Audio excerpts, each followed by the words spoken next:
నమస్తే నేను Sanjana, welcome to same today. తెలంగాణలో ఎమ్మెల్సీ ఎన్నికలు ఉత్కంఠ రేపుతున్నాయి.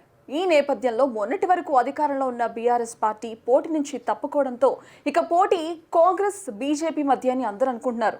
ఈ నేపథ్యంలో చాణక్య స్ట్రాటజీస్ సంచలన విషయాన్ని తెరపైకి తీసుకొచ్చింది. ఇక పోటీ అనేది బీఎస్పీ బీజేపీ మధ్య అని చెప్పేసి కూడా మరో విషయాన్ని తెర మీదకి తీసుకొచ్చింది. అసలు పోటీ ఎవరిది, ఎవరెవరి మధ్య వారు ఉండబోతోంది? ఇదే విషయానికి సంబంధించి మనతో మాట్లాడడానికి చాణక్య స్ట్రాటజీస్ ఎండి చాణక్య ముఖేష్ గారు మనతో పాటు ఉన్నారు. సో వారితో మాట్లాడి మరిన్ని విషయాలు తెలుసుకునే ప్రయత్నం చేద్దాం.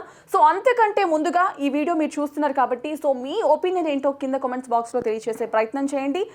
Please like, share and subscribe. So మనతో పాటు ముఖేష్ గారు ఉన్నారు, వారితో మాట్లాడదాం. నమస్తే సార్. హలో అండి. సో ముందుగా ఎలా ఉన్నారు? పర్లేదు, బాగున్నా.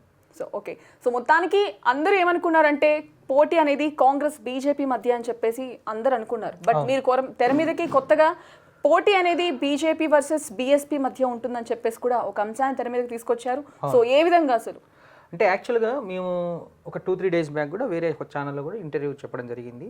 ఆ రోజు ఏంటంటే ఎంతోమంది అంటే కరీంనగర్ గ్రాడ్యుయేట్స్ ఎమ్మెల్సీ ఎన్నికల్లో ఎంతోమంది కంటెస్ట్ చేస్తున్నారు వాళ్ళ యొక్క అదృష్టాన్ని పరీక్షించుకోవడం కోసం. బట్ ఇక్కడ ఏమవుతుందంటే అంతమంది ఉన్నా కానీ పోటీ నలుగురి మధ్యలో కొంచెం స్ట్రాంగ్గా వినిపించింది గతంలో.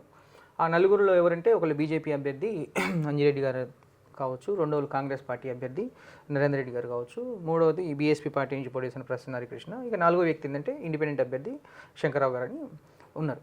అయితే ఇక్కడ చూస్తే ఏంటంటే రోజు రోజుకు గ్రాఫ్స్ అనేవి స్టాటిస్టిక్స్ అనేవి చేంజ్ అవుతూ వస్తున్నాయి. ఓకే, ఎందుకు? వాళ్ళు గ్రౌండ్లో ఉండే పరిస్థితిని బట్టి, అంటే వాళ్ళు ఎలా ప్రచారం చేస్తున్నారు, ఆ ఓటర్స్ని ఎలా అట్రాక్ట్ చేసుకుంటున్నారు, క్యాంపెయినింగ్లో వాళ్ళు తీసుకునే స్టెప్స్, వాళ్ళు సోషల్ మీడియాలో వాళ్ళు స్టెప్స్ ఏవైతే ఉన్నాయో అన్నీ చూసుకొని ఏమైందంటే గ్రాఫ్స్ అనేవి రోజు రోజు ఏమైందంటే మారుతూ వస్తున్నాయి.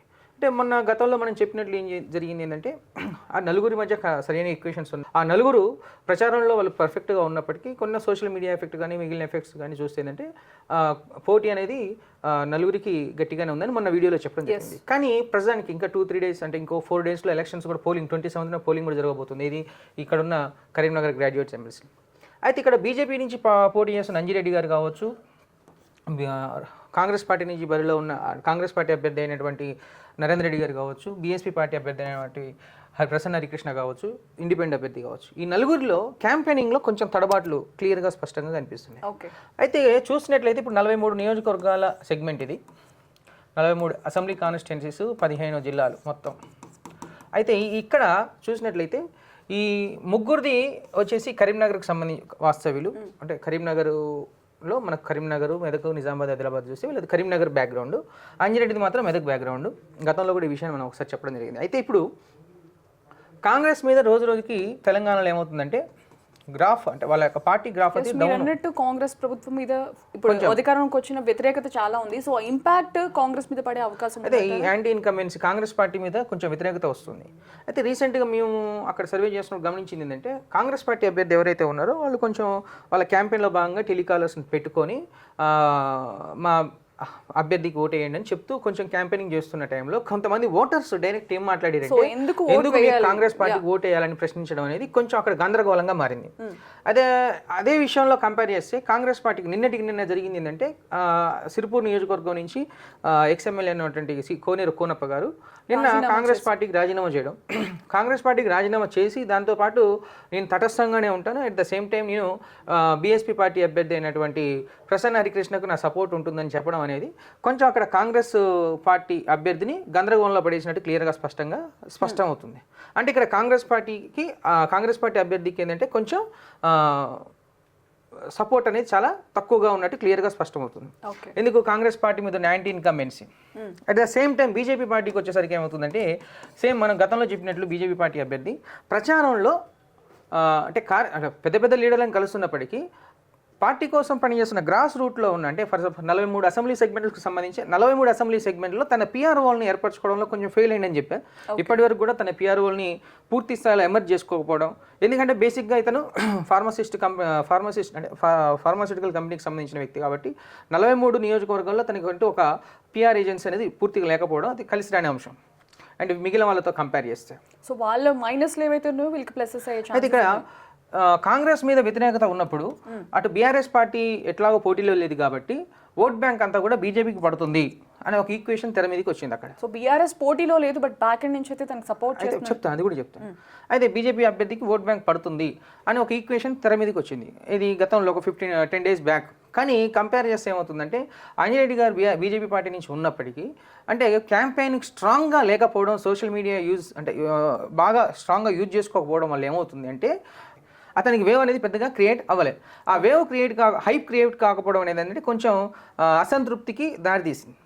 ఇక మిగిలింది మూడో వ్యక్తి ఏంటంటే బీఎస్పీ పార్టీ నుంచి పోటీ చేస్తున్న ప్రసన్న హరికృష్ణ ఎవరైతే ఉన్నారో, అయితే ఇతను బేసిక్గా కాంగ్రెస్ పార్టీ నుంచి టికెట్ అడిగినట్టు గతంలో అక్కడ నియోజకవర్గంలో తెలుస్తుంది.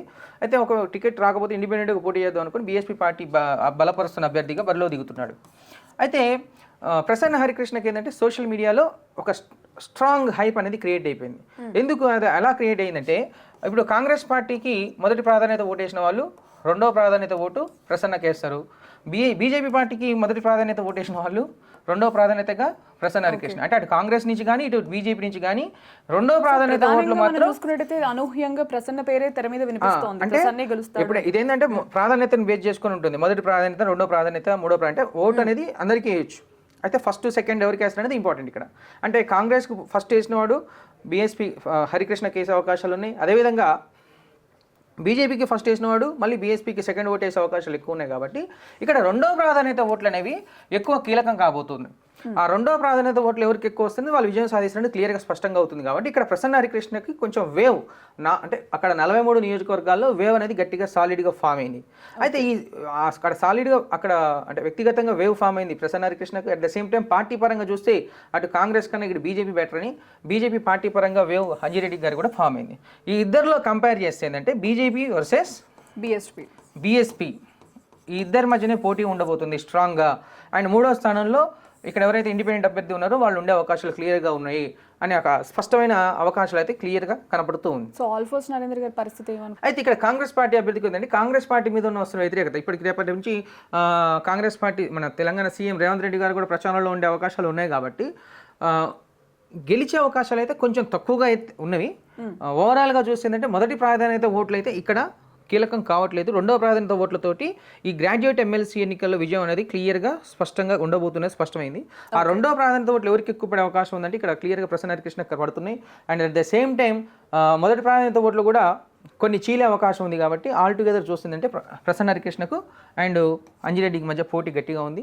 ఇక మూడో స్థానానికి ఇద్దరు ఎవరైతే ఆల్ఫోన్స్ నరేంద్ర రెడ్డి గారు కావచ్చు, ఇండిపెండెంట్ అభ్యర్థి ట్రస్మా అన్ని ప్రైవేట్ స్కూల్స్ ఆర్గనైజేషన్ సపోర్ట్ చేస్తున్న ట్రస్మా కావచ్చు, వీళ్ళిద్దరు కొంచెం పోటీ పడే అవకాశం అయితే క్లియర్గా స్పష్టంగా ఉంది.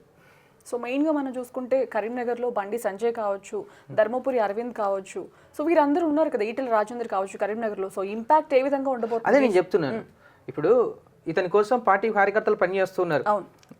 ఈటెల రాజేందర్ గారు పనిచేస్తున్నారు, బండి సంజయ్ గారు పనిచేస్తున్నారు, రఘునందరావు గారు పనిచేస్తున్నారు. అందరూ ఇంకో రకంగా చెప్పాలంటే అక్కడ గెలిచిన 8 మందిలో అక్కడ గెలిచిన మన తెలంగాణలో గెలిచిన అసెంబ్లీ సెగ్మెంట్స్ ఎక్కువ శాతం కూడా ఇటు సైడే ఉన్నాయి. అప్పుడు బీజేపీ గ్రాఫ్ బలం ఎక్కువ ఉండాలి. కానీ అక్కడ ఏమవుతుందంటే గ్రాస్ రూట్లో పిఆర్ ఏజెంట్స్ అనేది పర్ఫెక్ట్గా లేకపోవడం అనేది కొంచెం కలిసిరాని అంశం. రెండోది ఏంటంటే ఇతను టీచర్స్ బ్యాక్గ్రౌండ్కి సంబంధించిన వ్యక్తి కాదు.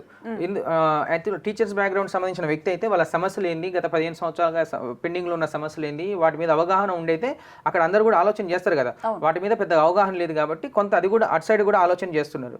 ఇతను ఏంటంటే గత కొంతకాలం నుండి కూడా అదే వృత్తిలో ఉన్నాడు కాబట్టి కొంచెం వాళ్ళకి సమస్యలు ఏవైతే ఉన్నాయో తెలుసుకునే అవకాశం ఉన్నాయి. కాబట్టి అంటే ప్రతి చిన్న విషయం, ప్రతి మైక్రో విషయాన్ని కూడా ఈ తెర మీదకి తీసుకొచ్చే అవకాశాలు అయితే ఎక్కువగా ఉన్నాయి ఓటేసే ముందు. సో ఖచ్చితంగా ప్రసన్నదే విజయం అని మనం అనుకోవచ్చు. అండ్ నేను ఖచ్చితంగా విజయం అనేది ఇప్పుడే చెప్పము. ఎందుకంటే పోటీ అనేది ఇద్దరి మధ్య స్ట్రాంగ్గా ఉంది. నలుగురు ఉన్నారు. నలుగురులో ముందు 2 వరుసలో వీళ్ళు 2 ఉన్నారు. అండ్ రేపు ఇంకా 3-4 days ఉంది. రేపటి నుంచి సీఎం రేవంత్ రెడ్డి కూడా ప్రచారంలోకి వెళ్తున్నారు.